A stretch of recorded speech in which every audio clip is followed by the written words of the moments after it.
Hey, thanks again for pressing play and welcome once again to another edition of the Suns Jam Session podcast. I'm John, and per usual, I am joined by Matthew. Matthew, you're not hanging out at Zips today. You're back in the home studio. Everything looks fantastic. Looks like you're putting some things together back there. How you doing? Yeah, I'm always rearranging. I don't have much of a life. That's why tonight we can do a surprise pod, right, with Sabrina, and this is going to be very exciting. Yeah, I'm excited to see how, you're like a home decorator and you want to change up your environment. Fixer-upper. You take your hat from going forwards to turn it around so it's backwards now so we can see the NBA logo rather than the Suns logo. You're just constantly changing and evolving. Shows how insecure I am, John. Your insecurities are, they're really valuable for those who are actually watching the pod. If you're listening, you're like, would you stop describing what we are not watching right now? So this is a reminder to everybody who is listening and or watching. Make sure you subscribe to the Suns Jam Session at Suns Jam on Twitter. You can follow me at Darth Voida. You can follow Matthew at Matthew Lissy. Make sure you subscribe on the Bright Side of the Sun podcast network if that is where you're consuming this content. If you're on Apple Podcasts, leave us a 5-star review and we'll read it right here on the podcast. And if you are happen to watch along on YouTube, go ahead and subscribe and hit that thumbs up button, okay? So some of those housekeeping notes. We're really excited for this episode because we're once again bringing back Sabreena Merchant, who's the managing editor of Clips Nation. We had a conversation with her a long time ago back when the Suns were struggling to try to survive in the bubble and they were coasting around as the 2 seed, being like, yeah, the Suns, I mean, it's a warm-up game as they were preparing for a march through the playoffs last year. And now we're playing them in the Western Conference Finals. So we thought it'd be a great opportunity to come together again, have a good conversation behind enemy lines, if you will. So without further ado, Matthew, you drink with me tonight, or am I just... You know what? I was going to see if you had a beer because I didn't want to seem like the alcoholic. I don't want to seem like an alcoholic. Yeah. I got one. I'll pop one open. Whether or not I drink it, that's up to the Jamsters. Okay, well, I'm going to pop them open if you got them, Jamsters, right? Matthew, are you going to pop it? Let's pop it. And let's talk with Sabrina about the Suns and the Clippers.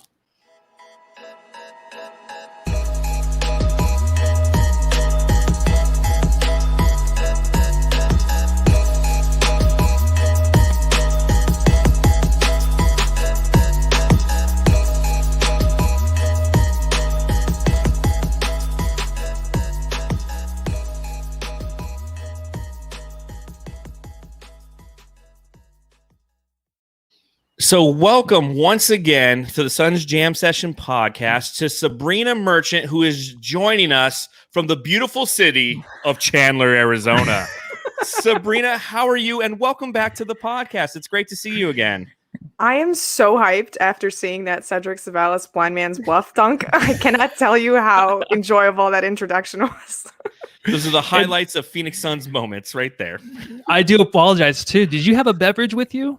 Sometimes we forget to ask our guests. I only have water in front of me, so I feel like I'm very That's usually me. But... That's usually me, just hydrating. But I brought a beer today, so. Yeah, and I drink a beer every podcast. So a lot of the Jamsters are like, hold on, you're on episode 196. That's 196 beers, John. Do you have a drinking problem? I go, no. It's only a problem if you admit it. So... we welcome you back. It was the bubble is the last time we spoke. We were getting ready. I think we're going to the second or third game of the bubble for the Phoenix Suns. We were going against the then number 2 seed Los Angeles Clippers. And, the Devin Booker shot happened that evening over Kawhi Leonard and Paul George. And Paul George. Yeah, both. It was a double. And here's what I got to ask you. I came up with a nickname for Paul George and Kawhi Leonard, and I proposed it to you, and I didn't. I just want to know if it stuck. If Leo and Gio ever truly stuck with the Clippers fans, did anybody fall in love with that, or did they just go? I'm gonna say this is the first time that Leo and Gio has been uttered aloud since the last time we spoke in the bubble. So it never caught on. Unfortunately, no, it did not catch on. Dude, yeah, I didn't like that one either, so no worries. Nobody likes that. I just thought nicknames are tricky. It's got to be organic. You got to test them out every now and then. Not everything sticks right away. Like even playoff P, he tried it out 3 years ago, and it's only now really coming to roost. So yeah, exactly. Yeah. And honestly, it started last series with the Jazz. What are your takeaways from last series? I know. For me, even game 1 and 2, when they lost those games, I was like, Clippers still got this. There's just something in them that was going to come out. Utah Jazz are kind of a fragile team to me. But what were your takeaways from last series?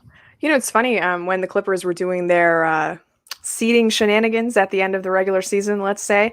I put out a poll just to see who the Clippers fans would rather face in the second round, Phoenix or Utah. And the result was like unanimously Phoenix, which I thought was very surprising because to me, Utah was a much better matchup for the Clippers. And I would think that played out during the second round series when they convincingly beat them without Kawhi Leonard over the course of 2 games. And we're really in it, for those first 2 Utah games and then just blew them out of the water in LA. So yeah, I'm with you. Utah didn't really seem to me like a mentally tough playoff opponent, right? Like the Clippers cut the lead to 15 in game 6 and they were already going to the bench like, hey, doesn't look so good for us. It's like, you're 15 in game 6. It should be okay. But yeah, I just think that the Clippers are really well suited to beat a team like Utah where they like to take away your stuff in the paint and the Clippers don't like to play in the paint. And they have a lot of smaller players on the perimeter and the Clippers have a lot of bigger players on the perimeter. So size was a good advantage for them there. Yeah, just poor Jazz, unequipped to handle anything the Clippers threw at them in that series. Just the only thing they had was rest at the beginning, and that's how they got the first 2 wins. Why do you think members of Clips Nation thought the Suns would be a viable opponent? Did anybody have any kind of feedback? Like, why did you circle us? Was it because you went 1-2 against, or 2-1? We went 1-2 against you. You went 2-1 against us in the regular season. Paul George absolutely shredded us in those 2 games that you won. Do you think that had something to do with it? I do. The Chris Paul thing, I think, also looms into this, right? I'm sure Clippers fans have, a little, I'm not going to say axe to settle with Chris Paul or anything, but it's, not lost upon any of us that Chris Paul has gone off to greener pastures since he left the Clippers. And, there's like a score to settle here, right?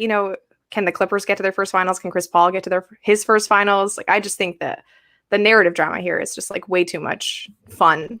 And that was really why I wanted to see this series in the playoffs, was just to, have Rajon Rondo versus Chris Paul for the first time in the playoffs and all of this good stuff. Unfortunately, we're not getting that right now, obviously, with Chris in LA, probably hanging out with Kawhi and watching film of this series as it starts. But yeah. Oh, go ahead. I was just going to say, they just released the news that Chris Paul is once again not playing in game 2, which for Suns fans is frustrating, which is disappointing. But at the same time, I think after winning game 1, it doesn't hurt as bad necessarily. I think that game 1 was vital for us to win. Looking at Kawhi Leonard, what are your thoughts on him? And do you think that we're going to see him at all in this series? It's a really good question. The Clippers have been so tight-lipped about what's happening with Kawhi. I mean, I know he wasn't even on the injury report the day before he missed the first game against Utah. Like, no probable, no questionable, nothing like that. All we found out, like, the day of was that Kawhi had gone to Utah and then come back to LA. So he wasn't going to play in game 5. And there were obviously reports that the team was fearing an ACL injury, whatever the hell that means. Like, how many ACL injuries do you know that aren't just straight up tears? I think there have been like 2 or 3 documented sprains in the last 15 years of the NBA. So my guess is the longer they go without saying anything, the less likely it's a tear, because that just seems like something that's very hard to hide personally. But I don't think that he's going to be showing up for the rest of this series. Probably not even for the NBA Finals should the Clippers get that far. Yeah, and I kind of hope not a little bit, just kind of like with Anthony Davis in the first round. It's like, yeah, that guy, just don't even try, just listen to LeBron. Don't even come out there game 6. Just sit on the bench. But with Kawhi, that's a difference maker, I think. But the Clippers have played very, very well without him. But what's the next step for the Clippers? Lose game 2, right? They started off every series 0-2. Is that something just mental, you think, for this team? Is it something where they like the pressure of being down 0-2? I'm not saying they do it on purpose, but do you think they play better underneath like that kind of turmoil and just, they have to get back in the series somehow and they have to do it now, and that really motivates them in a way? I definitely think the Clippers play better as underdogs than favorites. They do not do well with the burden of expectation. I'm pretty sure we saw that last season in the bubble, and they've basically spent the entire regular season downplaying any expectations that the outside world could have possibly had for them, right up until the very last game of the season when they managed to out-tank the Thunder, in game 72. So yeah, this situation of being down in a series, I'm not going to say it's something that they look forward to, but it's definitely something they feel comfortable in. I guarantee you they do not want to be down 2-0. 2-0 is a lot to have to come back from. They've already done it twice, which is the most of any NBA team in postseason history. If we just like go back to last year, remember when the Nuggets came back from 3-1 down twice? They couldn't do it a third time. It's very hard to do it a third time. So I'm pretty sure the Clippers want to get out of Phoenix with a split. And unfortunately, a lot of that probably rests on the left knee of one Marcus Morris. Yeah, it's interesting how all of a sudden, kind of pregame, there was some talk that he wasn't necessarily 100% healthy. I don't know. Again, I wasn't monitoring the Clippers health report as really extensively, but I mean, he was a big factor. He was a big factor in that Jazz series in those last two games, and him coming out. And you got to remember, we're not huge fans of the Morris twins. Here in Phoenix, it was really nice to put one away in round one. I'd really like to put one away in round three as well. Seeing him struggle is one of those things where it makes me giddy inside, just for the way that both him and his brother departed Phoenix all those years ago and really set in motion just an extensive, 5-year run of just complete and utter bullshit with our team. But, you have him, and I like how you said that, the burden of expectation. And it's interesting when you think about that with this team, because now you're led by Paul George, who is, again, another guy who doesn't like to have the burden of expectation. And having Kawhi Leonard present next to him, there's that burden of expectation, if you will, that we both have to kind of be alphas on this team to be successful. Now that he's locked in, I'm the true alpha. We saw what can happen with him. We saw how hot he can get. When you look at Paul George, did you ever lose confidence in him? Or if did you gain it back during this playoff run? Where are you at with Paul George? Yeah, that's interesting because, on the one hand, you might think that Kawhi Leonard being out puts more pressure on Paul George because now he is the alpha and the omega of this team, right? Like there's nobody else who's approaching that level of Kawhi Leonard production, no matter how hard Terrence Mann tried in Game 6 of the Utah series. It's no Kawhi Leonard. But, on the other hand, the fact that the Clippers became overwhelming underdogs at that point and winning was just like not even in the cards for them, it sort of took all the pressure off of Paul George at the same time, right? Like winning would just be a massive success, whereas losing would have been totally justified. And I think, he did pretty well with that in the Utah series. Like he was terrible the first two games in Utah. I know the numbers show a perfectly fine outing, but those guys were getting in his head. The push-off P chance, I do think, kind of got to him. And that was a hard place for him to go back to after what had, happened to him the first time Oklahoma City played there when he first joined the Western Conference. So to me, that Game 5 was a real maturity point for Paul George. It's the best I've ever seen him play as a Clipper. He just completely dominated that game on both ends from the very beginning. And that hasn't been the case with PG a lot this postseason. He kind of, gets a little bit tired as the game wears on. And that's not saying that he's poorly conditioned or anything like that. It's just he's carrying a large load for this Clippers team, and it's hard to sustain that over the course of 48 minutes. I think we saw some of that in Game 1 as well. Mm-hmm. So, I wouldn't say that he's under any extra pressure. I think really the Clippers are playing with house money here, right? This season is already a success because they've made it to the conference finals. Whether or not they were supposed to get here at the start of the season, this is uncharted territory for the Los Angeles Clippers as a franchise. So the way I see it, they've already won, and without Kawhi, nobody's expecting anything out of them. So whatever PG can do, his reputation, in my opinion, can only go up from here. And he's really brought it ever since Kawhi went out. Really ever since Game 3 of the Utah series. He was very good against Dallas too, just not as good as Kawhi, and that's why it kind of looks less impressive in comparison. But when you got a guy like Kawhi who's putting up 46 points in an elimination game, it's just hard to keep pace with that, Mm-hmm. But Paul George has been awesome, just wonderful Eastern Conference Paul George, in terms of his postseason. Yeah. And this is a guy I didn't know if he existed anymore. Honestly, I used to defend him because I thought Indiana Paul was tremendous in the playoffs, and people would give him a bad rap for how he performed in Oklahoma City when that team was kind of a train wreck. But there's a part of me that thought maybe he just couldn't do it in the West. But I think he can. It's just he just needed a better situation. He needed his good buddy Reggie Jackson to be playing his Scottie Pippen to him. I've been very impressed with PG, and unfortunately, the Clippers are in a situation where he has to be the best player on the court for them to win. And he wasn't that in Game 1. And that's not because he wasn't good. It's because Book was just really, really good. Yeah. Reggie Jackson, too. I'm glad you brought him up. He has been just a different player. And I think everyone's seen it. He's never been everyone's favorite player, especially when he was on OKC.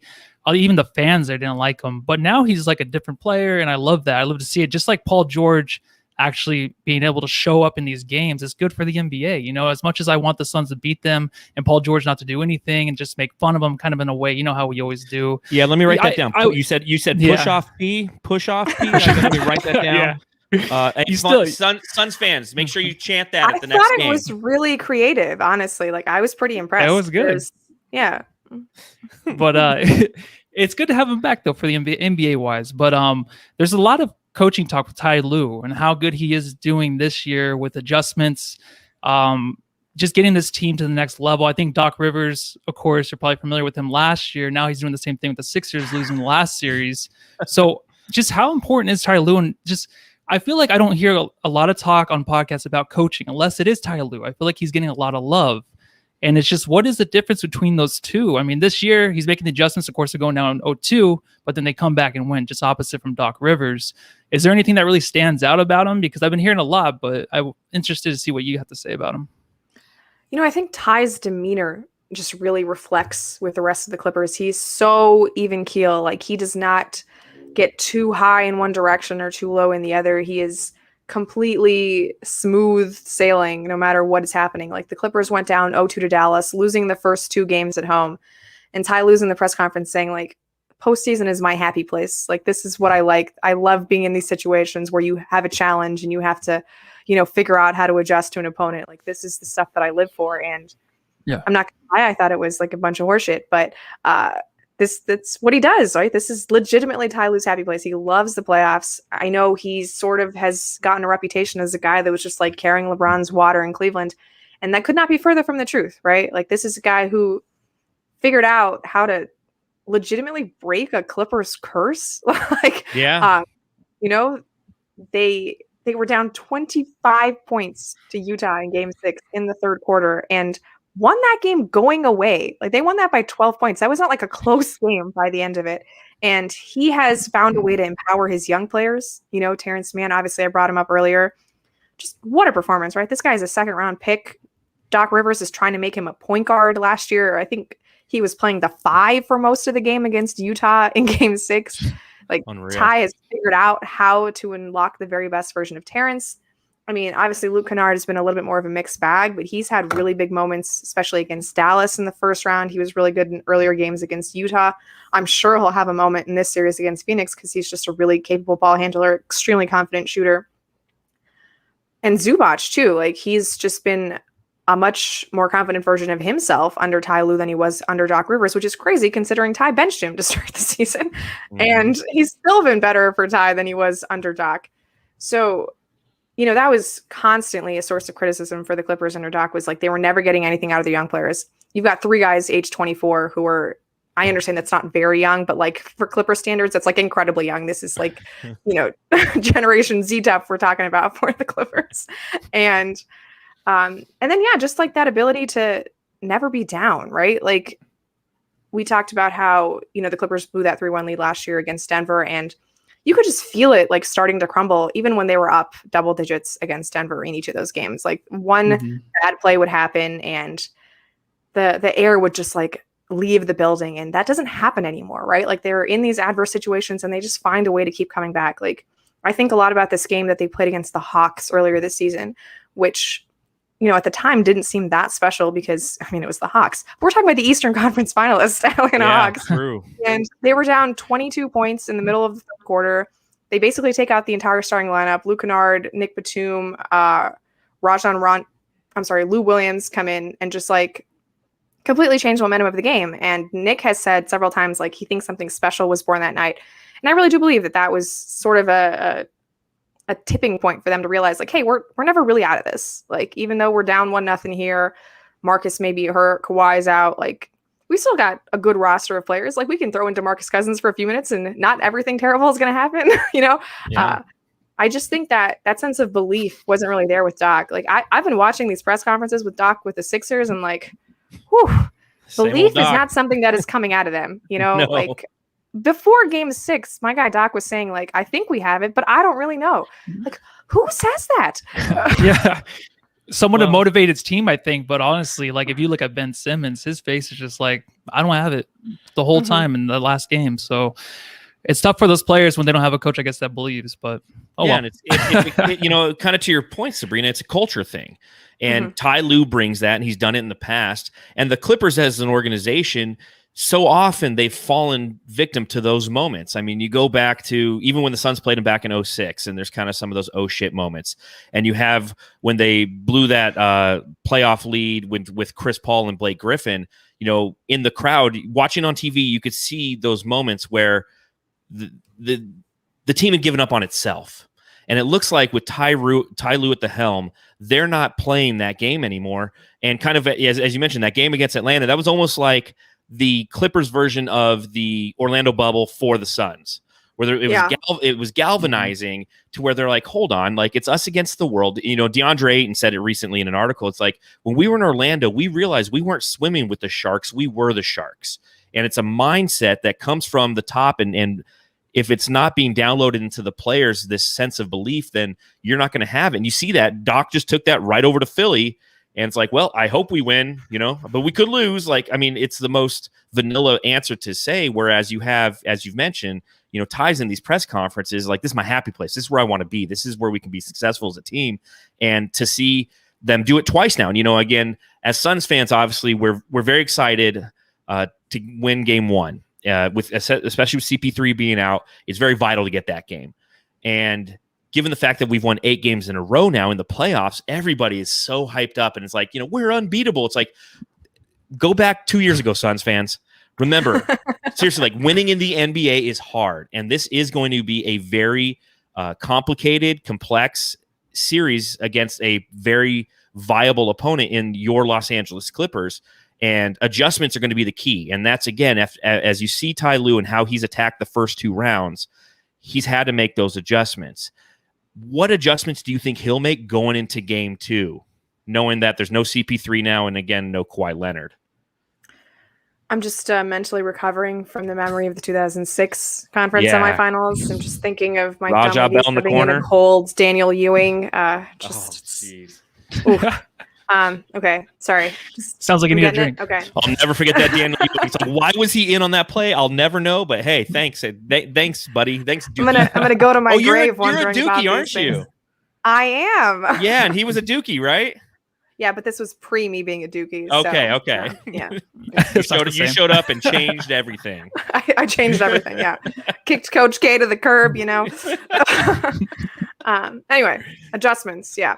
So I do wonder what's going to happen if Morris is unavailable, if the Clippers will still be able to start small. I think if Morris isn't ready to go, they're going to have to play Zubac in the starting lineup just because they don't have any perimeter players with size who can like legitimately hang against that Suns lineup, which would kind of suck. But I also think that this is a series where Zubac can kind of hang, you know. Devin Booker doesn't really hunt switches the way that some of their previous opponents did. And if he's going to run pick and roll, like there's just a natural hiding place for him on DeAndre Ayton. I do also think just having a body on Ayton so that he can't run up numbers on the offensive glass like he did at the start of game 1 might not be such a bad thing. So, you know, aligning more Zoo minutes with Ayton, I think wouldn't be awful, you know, even though the Clippers have found such a strong identity playing small. Like there's a path to Zoo getting meaningful minutes in this series. More Zoo minutes on Ayton also means no Cousins minutes on Ayton. Let's just stop doing that. That was a really bad idea in game 1. Cousins on Saric, by all means, let the man have his fun.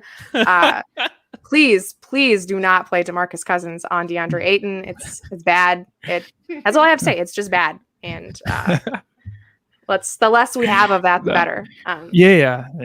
I agree. Yeah. Well, Fabio asks in the chat, he goes, well, what if Markieff comes in and replaces Marcus Morris? You know, I've thought about this a lot. I've written extensively at Clips Nation about how Marcus's shooting percentages rise when Markieff is in the building. I'm actually starting to think that it's not Markieff. It's a product of Thomas Robinson being there, but I got to run the numbers again because Thomas Robinson was not in Phoenix for game 1. If I remember correctly, there was some other dude sitting next to Markieff. But yeah, I mean, I'm of the belief that did happen in that Boston series back in the day. Like no one can convince me otherwise. So I mean, it's like, who is this I guy believe all you of a too, and sudden? I think they have this process now. But before every game, they check the birthmark just to make sure it's the right Morris twins. It's a real problem that they don't have identical tattoos anymore. There are actual ways of discovering it now. Yeah. So ever since they had the kids, they have different tattoos, which is just a bummer. But yeah, setting aside playing Markieff, which I mean, you guys watched the first round of the playoffs. I don't know how much help Markieff Morris would be in this situation. None. Yeah, That's why we wanted to play. Yeah, are we come looking on at in. like a Patrick Patterson situation here? That's who played when the Clippers were short of big during the regular season. He has not sniffed the court during the postseason. Probably a good reason for that. He is about as good of a defender as DeMarcus Cousins is at this point of his career, though maybe slightly more mobile. I don't know. I do think the Clippers might have to whip out some zone in game 2 just to save they went into it a little bit. Yeah. I just think to save the bodies of their guys because they're running a little low on minutes. I mean, just like their guys' minutes totals are coming a little high, so like they're just running a little low of guys who can play minutes is what I should say. So maybe some zone that might make Boogie a little bit more reliable on defense if he doesn't have to move at all.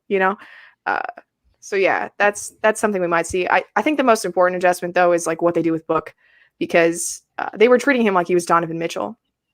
And it's just not the type of player he is, right? He doesn't want to pull up into long range threes. Like he has healthy ankles. He will go downhill on you. He likes to be physical. And he's just going to walk into those elbow pull-ups right from the mid range that the Clippers were willingly conceding because they were trying to run off the 3-point line, which I get it. But like Book is not the guy who's just going to rain threes on you. I mean, not that he can't, he just doesn't, right? So I think them being more disciplined in their game plan on how they defend Book is going to be tremendously helpful, because I honestly just think like 36 hours after playing Utah, they didn't have time to get like a fully coherent game plan. So they're like, you know what, lead ball handler, let's just throw in some similar principles here and see how it works. And they made him way too comfortable. Matthew. Go ahead, John. Oh, okay. Am I next? You can go ahead. Yeah, you're up. That's the last question. Okay. So yeah, last question. It's kind of like I brought this up before a little bit, but this season flying under the radar a little bit, because last year, I mean, they were favorites right out of the gate to win the championship. I assume they were, right? If I remember correctly. This year, I feel like no one's really brought them up as a contender. Is that something that really helped them, you think? Because honestly, I think that might have helped them a little bit. Of course, they went down 0-2 in each series, but maybe just that least amount of pressure added to them just helped them in this, I don't know, in this playoffs. But it couldn't be that. It could be something else. But I just was thinking today, I'm like, that might have been the reason why they actually have a chance to win the finals this year. No, I mean, we talked about this earlier, right? Like, I do think that they like being the underdogs better. Pressure is a lot. It's hard to handle that pressure. And, because of their offseason when they lost Montrez and they lost Jermichael Green and they replaced him with Nick Batum, who no one really had any expectations for, but who's been maybe their best defender in this entire postseason, which is a crazy thing to think. They kind of were flying underneath the radar, and they also did that by, having some funky stretches during the regular season where it was easy to say, oh, same old Clippers, like they couldn't score at the end of the game against Milwaukee. They blew it against the Nets, oh my God, they lost to the Wizards heading into the All-Star break. Like, how could we ever take the Clippers seriously?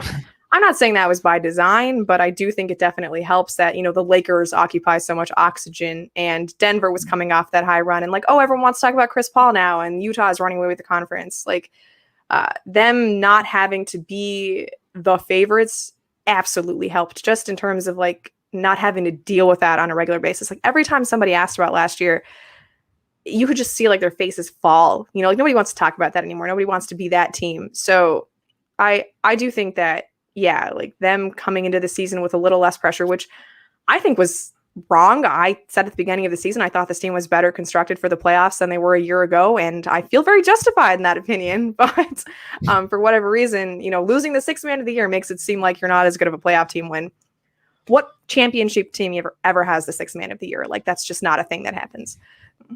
No, you're right. I mean, last time we had one, we didn't win championship because we've never won anything.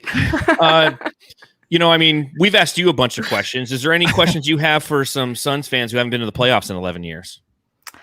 Yeah. Okay. So what was the darkest moment of the last 11 years? Oh my gosh. Matthew, do you want to pick one, or should I go first? There's so many. Actually, thinking about it now, at the time, it seemed like it wasn't too dark. But right now, when I'm thinking about back in the day, couple seasons ago when you're watching Marquise Chris and Dragon Bender, you're hanging on every single play by these guys to see if there's any kind of potential, anything to get us to maybe the playoffs, someone that can play along Devin Booker, help this team win. When I think about that and just me laying in a dark room somewhere, either my bedroom, my living room, wherever it's dark, and watching that game, rooting those guys on, that's the darkest place I've ever been to. And I honestly, if there is a purgatory or even a hell, that'll be me whenever I do die. So that's exactly where I'll be, watching Bender and Chris. Like, oh, did you see that one play after the last two months? Yeah. Bender had a great pass. Wasn't that fantastic? There's promise for this guy. No, I'm with Matthew there. I think the long list of point guards, because you got to remember, when it comes to Phoenix, we're a franchise that's used to having high quality point guards.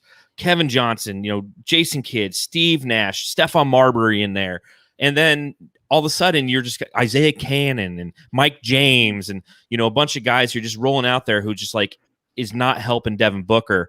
And I think one of my darkest places was the whole drama around Eric Bledsoe when, he tweeted out that he didn't want to be here. Yeah. They had just literally the first two games of the season. I forget what the stat was, but it was they scored 10 points in the first quarter in consecutive games and got blown out by 40 to start the season. It's after all the excitement and hype that goes into a season, you're okay, here's a new product. They've packaged this together. I'm looking forward to watching this. It's opening up a Christmas present and it's just two huge dog turds.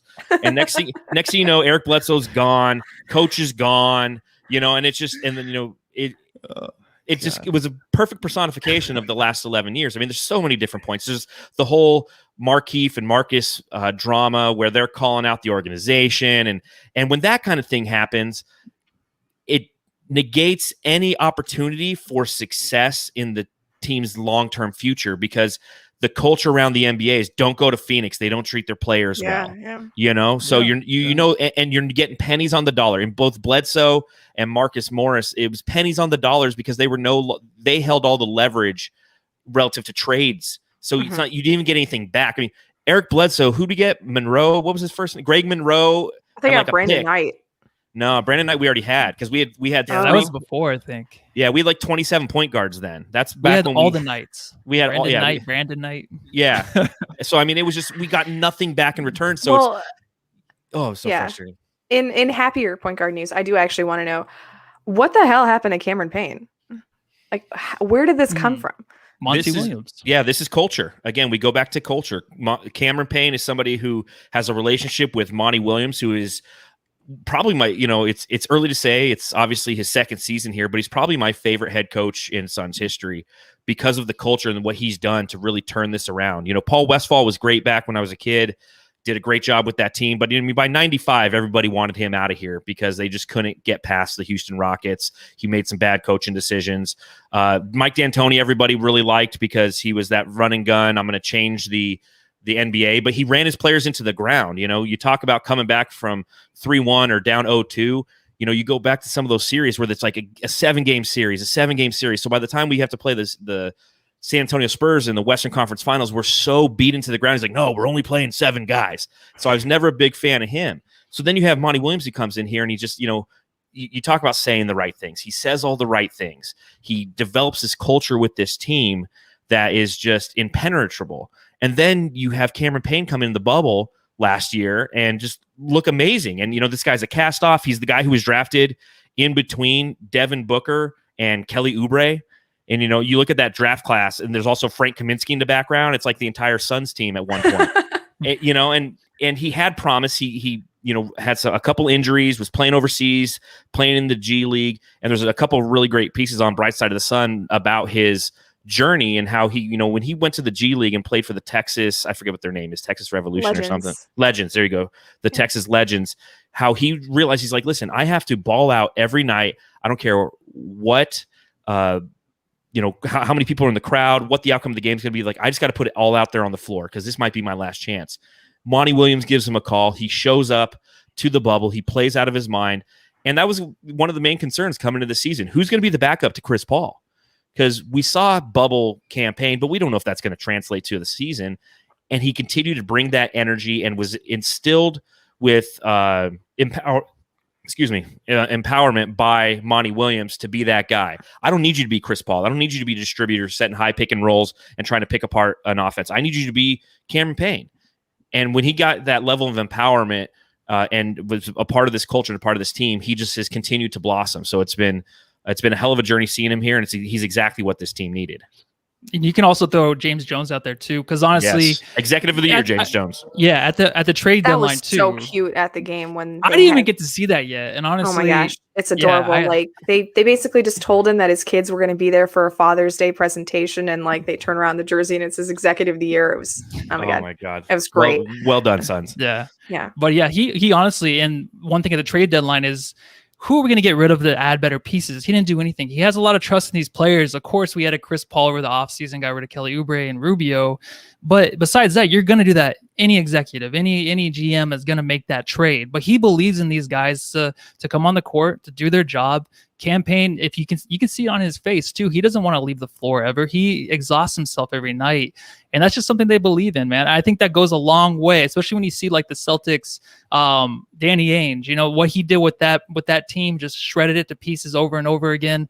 Now he's out. So I think he just believes in these guys individually and as a team. And that goes a long way with these guys, I think. Yeah, I mean, that was my question going into the season too. It was like, are they going to use Lanston Galloway there? Is that like an Etuan Moore place? Are we going to get Javon Carter? Like, I did not buy the campaign hype, but that's too. I mean, it's remarkable. Like the way he balled out against the Lakers when Chris Paul got hurt, and it's just been a nonstop train for him, like through Denver and now. Or it's the Suns have won 8 games in a row, right? Longest winning streak of the season, and they won 8 games in a row to end last season. Yes. Famously. Yeah. Wow. I didn't even think about that till now. Yeah, me neither. Let's see. So, I mean, obviously you guys aren't like giving scouting reports here, but like what worries you about this team? Like what weaknesses do you see that, you thought somebody might be able to capitalize on? Because like, I thought that the Lakers had some ways of dealing with the Suns. Like, that 80 at the 5 lineup was interesting, but I don't see how the Clippers can match that. So yeah, like, what weaknesses do you like? Do you worry about anything with this team? Or are you just thinking like, oh, let's book our tickets to Milwaukee/Atlanta for 2 weeks from now? That's actually a really good question, because honestly, I'm going around my office right now and saying Suns are going to win the championship this year. I've never been this confident in the Suns team ever. I really have not. All respect to the Clippers and you, of course, but this team right now, it's always been size. I mean, the Lakers, then of course the Nuggets. What are they going to do with the size? There's no backup to DA, but it's like now it's like teams have to adjust the Suns in a way to DA. Of course, we don't have the backup center. You've seen Saric. He presented himself in game 1 in a way against you guys. I'm sure you love to see him more on the floor, but he's like a backup center, or else we have Frank Kaminsky. So it's a size thing for sure. Other than that, that's it really. I'm very confident what this team can do every night. What do you think, John? I mean, it's size, but what else am I missing? Is there something else? Well, I mean, yeah, size is obviously the big one. And when we were tasked with having to play the Lakers in the first round, that was the, kind of the instant, just like, oh shit, typical Suns. We have a great year. We get to play the Lakers, who just have big man after big man after big man. And at the trade deadline, a lot of Suns fans were really frustrated because James Jones didn't make any run at getting that additional big man, because Dario Saric as a small ball 5, Frank Kaminsky as a backup 5, just wasn't the answer. But instead, about a week prior, we went and we traded for Torrey Craig. And, for cash considerations, famously around the Valley, cash considerations went out the door, which we obtained essentially for TJ Warren, and go ahead and, replace those funds with Torrey Craig. And then it worked, somehow, some way it worked. I think there's a couple things that scare me, and it really comes to fruition when I look at the Clippers. 3-point shooting. We're a really good defensive team. It's weird to say defense and Phoenix Suns because it's not something that you ever have really said. Going back to 7 seconds or less, they're an offensive team. They're going to try to beat you, run you off the court. But when you play teams like the San Antonio Spurs, they would shut you down. We can play defense now, but there's still no defense against a team that's going to, chuck up 45 3-pointers a game. And if they shoot them at such a high clip like the Clippers do, that's 21 to 23 3-pointers made. That's, 60 plus points right there just off the bat. And that's what the Clippers are going to do. And free throw shooting. I think that, you have the best free throw shooting team in the league. We have the second best free throw shooting team in the league. But the challenge that the Suns had all season was they weren't necessarily good at getting to the free throw line. They averaged about 18 a game. You look at the playoffs thus far, and I feel like we're having a better opportunity to get to the free throw line, but it's still not where I want to be. You know, we're currently averaging, pulling up the 20 free throws a game. So we jump from 17 a game to like 20 a game. And I feel like if we're not attacking the rim and getting to the line, that's unbelievably valuable in the playoffs, having the ability to get to that line, especially in the last 5 minutes. Now, it's one thing, again, I think that they've made some adjustments on. They've been more in attack mode, getting to the line and doing strategic fouls, especially in the Denver series. Chris Paul was an artist at knowing and understanding when the team was in the bonus and just drawing those fouls that I've hated for 15 years with him, where he gives those ticky-tacky little fouls, and you're like, come on, man. But it played in our favor, and you saw it last night against the Clippers in game 1, where Devin Booker was doing the same thing. With about 6:40 left in the fourth quarter, you were in the bonus, or I'm sorry, the Suns were in the bonus. They put the Clippers in that awkward situation where it's like, okay, if they foul us, we're going to the line. The next play, Devin Booker drew a foul. And I think that that's going to be what the recipe for success is for this team. From a defensive standpoint, I just think that we're deep. We're a deep team. I mean, Etuan Moore, I wrote a piece for Bright Side of the Sun today. Etuan Moore is probably not the answer if Chris Paul's not playing. I think we need to see more Javon Carter, because Reggie Jackson just has that lateral quickness, and literally, like, that was a Ty Lue adjustment in the middle of the game. He saw Etuan Moore was out there. He came out in the second quarter, and Reggie Jackson's like, attack him, and it was right around him, and then he hit a three. It was like just like that. He gave up 7 points to Reggie Jackson alone and 9 points to the Clippers overall. So, there is some with CP out, there is some guard opportunity for you guys because you're going to have size, and if you play that 5-out ball, you'll be able to take advantage of our backup point guards. And I mean, those are the two main weaknesses I really feel with this team. Yeah, for me, it's really just a matter of if the Clippers can defend the Suns, because I think they'll be able to score well enough. I thought PG and Reggie, like you said, did a really good job of just finding matchups that worked for them, whether that was Moore, whether that was Payne even. They hunted Booker a lot, which did not work as well as I think they thought it was going to work.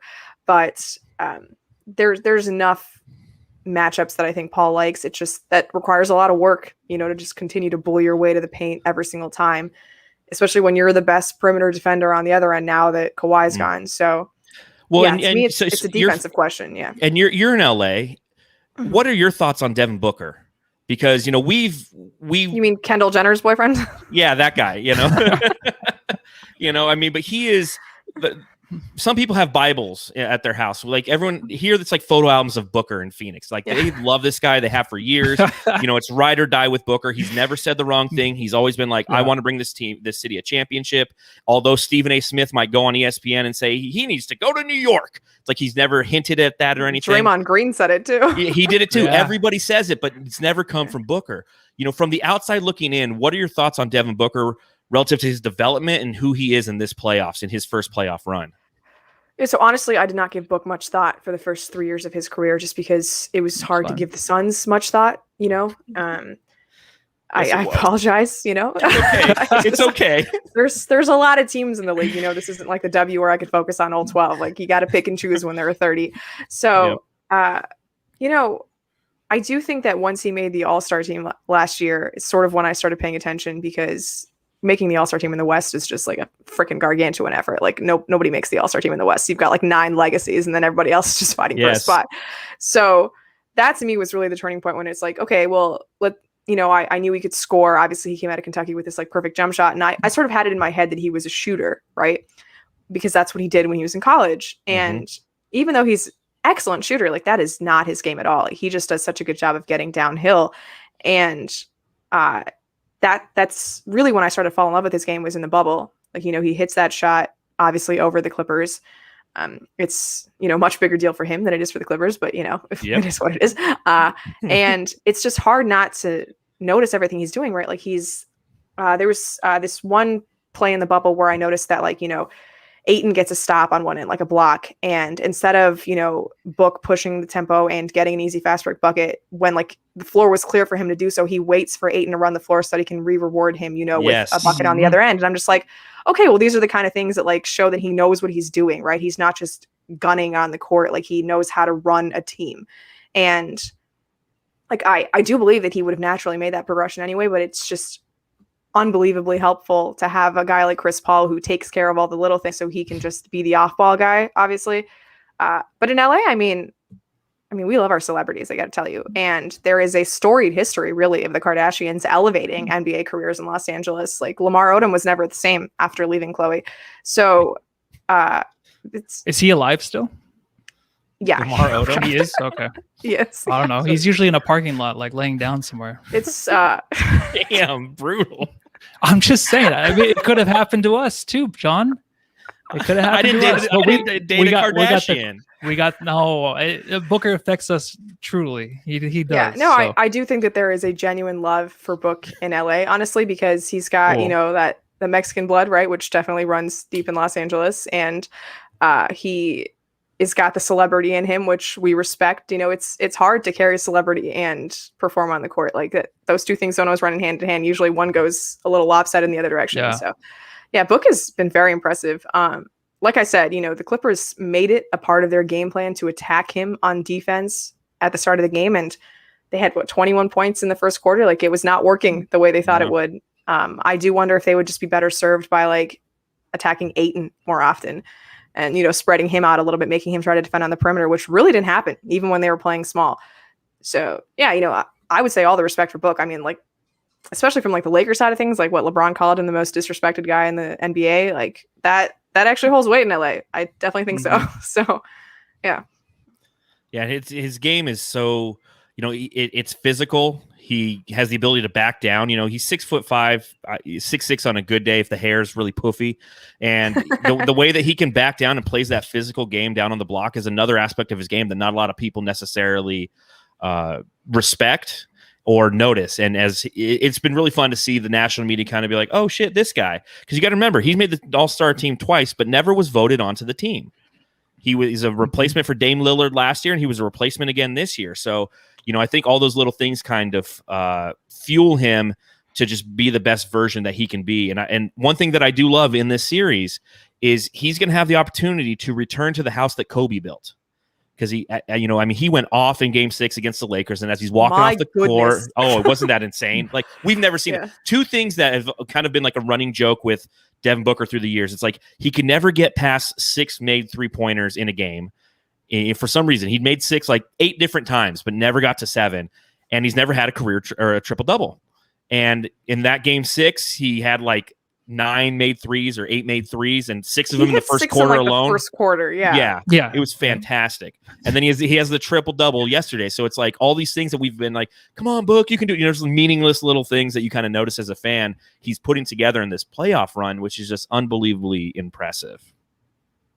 I'm really excited to see him on Team USA. Honestly, like I was stunned that he already committed, even though he's planning to play until like July 20th anyway. Yeah. That should be fun. He's going to be doing some recruiting for us after CP, goes off into the pasture and is making TikToks with his kid back in LA. So any other Suns related questions? Want to talk about some more of our miseries? No, I'm a little sorry that I started there. I just, no, it's fine. We live there. I also like to tread in, historical misery. Like this is what the Clippers occupy. Yes. This is our lane. Obviously, we've traded that back and forth for a little while. So it's nothing personal. It's just, I generally like to see what brings fans back, It's our colors, purple and orange. Only Clemson has them in other sports. Like no one has purple and orange. I don't know why they are what they are, but that's why we come back. The gear is really cool looking and unique. Looks really good on a starter jacket. The Valley jerseys are excellent. I often say that I think the Clippers have the set of jerseys in the NBA. Like it's basically just a Brooklyn West situation going on where we've exiled the colors and we don't even have the cool court to go along with it. So I think about like those earlier Clippers Sun series, right? Like, and the beautiful red jerseys that the Clippers used to wear, and it just makes me sad that we've gotten rid of that color from the palette. But I like the Suns colors. It's a privilege to watch, honestly. It's totally opposite now because I love the Valley jersey, but back then when we were actually in the playoffs with Steve Nash, I hated those jerseys. I didn't like any of them. Maybe the white one, PHX with the purple on them. Just I don't like them. But right now, I mean, we're going towards a good trend, I think, after these Valley jerseys. So again, it's the culture thing. The culture has changed here in Phoenix. They were the Valley Boys when Kelly Oubre came here, and that was kind of their whole bubble run. Yeah, they literally had a photo shoot with him. They released this jersey, and 2 days later he got traded. No one would have looked as good in the photo shoot as Kelly Oubre. I'm here to tell you, not even Book. He can do whatever he wants, dude. Yeah. You can go back and look at the marketing materials, and it's literally like him, a white horse in a rhinestone. Like it's gorgeous. It was beautiful. I don't even forward through the Tsunami Poppy commercials. Yeah, he got those commercials, dude. He does a great job with his style. So that's the one thing we took away from him. He was a hard player. He really battled for us too, and it did suck for him to leave, but he's still a good player. He's on a good team, and Ricky Rubio is probably in the worst situation right now in his Papa career. Ricky. But Kelly, he's still got a hill to climb, but he can get there. I believe in that guy. Monty's offense just does wonders for wings. It's really easy for them to find places to succeed. Like Cam Johnson looks wonderful here. Not to say that he wouldn't, but the way Kelly Oubre looked here, he just doesn't look the same in Golden State. So I do think that just the way they spread the floor and the advantages you have with such elite guard play and a diving center in Ayton, it just makes it really easy for wings to work. So I'm sure he misses that, but at least we have the promotional materials, right? Yeah. Well, and when Chris Paul comes back, you're really going to see, as you've seen kind of throughout the playoffs, that high pick and roll opens up so much with this offense that it's so different right now having Book run it. And that's the advantage of Book suffering through those first 5 years of his career, where we ran him as point Book for 2.5 years because we just didn't have any point guards. So he learned how to become a distributor. And trust me, I used to dog on him for the amount of turnovers he used to put forth on a nightly basis, but that was all part of the learning process that's paying dividends now throughout this entire postseason run, and it really came to fruition yesterday against the Clippers. So, I guess I got to ask, final series predictions. What do you got? I thought the Clippers are going to win this series, even without Kawhi. I did think they would lose game one just because that has become their MO, and it was just such a short turnaround, with the Utah series. I just wonder why they couldn't have had game 7 yesterday and have the Clippers and Suns start on Monday. I guess sweet national TV money on a Sunday afternoon slot, but even then, put the game 7 on the afternoon and put the Clippers on the evening. Well, and we're gonna have 2 games done before the Eastern Conference even kicks off. Exactly. That doesn't. You gave them 3 days off. You gave the Clippers 36 hours. It just doesn't make any freaking sense. So I do think that there's some inherent schedule advantages that have worked in the Suns' favor. And credit to them. They swept the Nuggets. They did what they were supposed to do. The Clippers dicked around against the Mavericks. They shouldn't have. So you get what you pay for, right? Yeah. If Marcus Morris is hobbled, I just don't see a way that the Clippers are going to win the series. They just don't have enough wing depth, in my opinion. And so that kind of concerns me. I still think that the Clippers are going to make them work. I'm thinking Suns in 6 at this point. Oh, are you being honest? You're not just saying that, are you? To get back on the pod later on? I really on the pod later on. It took me a full year to get back, guys. I got to be nice. Last time I was predicting that the Clippers were going to blow away the Suns, and I was hell wrong. But yeah, that's what I said going into the series with Suns in 6 too. I'm a little worried about the depth, just a little bit, and already without Ibaka, which I feel like we just forget about now because he hasn't played. Yeah, because he would have been a great big to switch around a little bit. He's a guy that I wanted on the Suns for sure. Yep, didn't we all? Save the offseason for the Clippers. But yeah, it's just sort of where I fall. I got really concerned seeing the way Marcus played on Sunday in game 1. And if he's not, the twin that we saw in game 7 against Dallas, or just hitting any threes, right? He went 0 for 5. He couldn't even close the game. Then I think we're in a little bit of difficulty here. Well, we'll see. I mean, it's going to be a long, tough series. I don't discount the thing that is, again, tough about the Clippers. You lead the league in 3-point shooting, which you get hot in a game. That's a game right there. That's a win.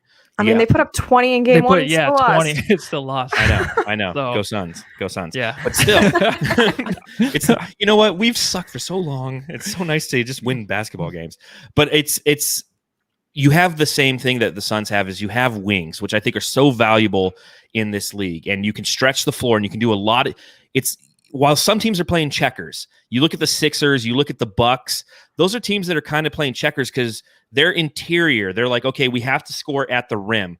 We got a little bit of 3-point shooting around there, but it's really got to kind of be at the rim. I mean, I'm actually more scared of the Hawks if we were to play the Hawks, or the Clippers would play the Hawks, than the Bucks. I really am, because they're a team that I think you're going to retract that statement at some point in the very near future, John. Dear God, I hope when we come to it. Exactly. I got to cross that bridge beforehand. But still, I think that the way that the Clippers are designed and with that leadership with Ty Lue and his ability to show that he can make adjustments, this is going to be a tough, drawn-out series. But I do think that it is going to be Suns in 6. So we'll see. Regardless, after the series, no matter what, whether we win or lose, we will have you back. We won't wait a year. We'll have you back on. And a couple more questions before we get out of here. Okay. So you're in Arizona right now, right? That's correct. I'm in Chandler, Arizona. Chandler, Arizona. Okay. What did you think when you got? Did you drive out here or fly? I flew. Okay, so what did you think? Really short turnaround, guys. Oh yeah, no, I grew up in LA. I used to come back here all the time because I have family out here. What did you think when you got off the plane and you felt that heat? Because you got here a couple days ago when it was like $117, that good 117. So I got to the airport and I get to my gate and everybody else is wearing shorts and I was wearing stretchy pants because I get cold on the plane. And I immediately regretted it. Just like I should have just sucked it up for the hour and changed that I was on the plane. It just sticks to you. It's not as bad as humid. Humid I can't stand. Like I was in Florida 2 weeks ago. Yeah. I can't deal with it.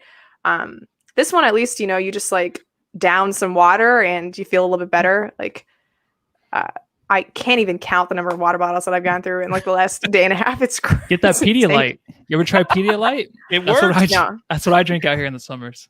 Good to know. Yeah. Good to know. There you go. I'm 6 years old. I used to think of that as like a hangover cure.